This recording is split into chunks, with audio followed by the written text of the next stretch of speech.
Hello guys, pag-usapan lang natin ang breaking news. Ayon kasi sa bali-balita, viral. Ay naku, baka naman namimiss lang ni Daniel Padilla si Catherine Bernardo, kaya ganon. Kaya nga naman kasi nagpaparamdam si Daniel Padilla. Malinaw na malinaw kasi sa mga iniisip ng mga Dilulo fans ang ginagawa umano ni na Daniel Padilla at Catherine Bernardo. Kahit papaano ay kinikilig pa rin sila kahit na alam nila na may jowa na sina Daniel Padilla at Catherine Bernardo. Pero ang katotohanan ay hindi pa rin sila makamove on sa isa't isa.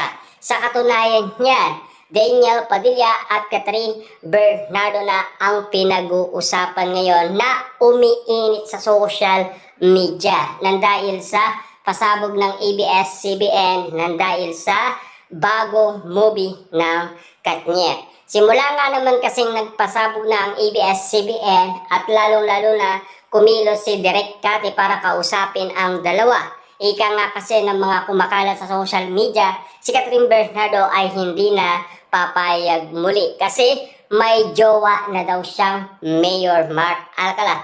Pero ang hindi alam ng karamihan, pumayag si Catherine Bernardo. Kasi ang alam ng karamihan, hindi pa naman umamin si Catherine Bernardo na jowa niya ang isang Mayor Mark Alcala ng Lucena. Na alam niyo naman siguro kailan lang nabalitaan natin na nag-iwalay na daw sina Mayor Mark Alcala at Catherine Bernardo. Dahil marami nga naman kasing memang Dilulo fans ang nag-iisip na baka nagka-iwalay na. Kasi ang pinaka-usapan ngayon sa social media, Daniel Padilla at Catherine Bernardo. Kahit na may lambingan at sweetness ang nakikita ng mga OFW nasa Japan. Kitang-kita kasi nila ang mga pangyayari, lalo-lalo na si Catherine Bernardo.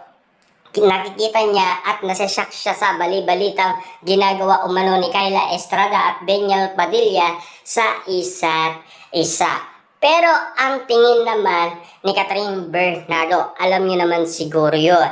Kasi yan din naman kasi ang inihisip ng mga memang netizens na baka nagpo-promote lang sina Daniel Padilla at Kyla Estrada tulad din ng ginawa umano ng Kat din noon na sina Alden Richard at Catherine Bernardo. Siyempre, sina Alden Richard nanood ng sine, may dinner date din, at lalong-lalo na marami pang ibang nangyari sa ginawa umano ni na Alden Richard at Catherine Bernardo. Subalit, iba man ang ugali ni Alden Richard at Daniel Padilla. Kasi si Daniel Padilla, alam nyo naman siguro yan.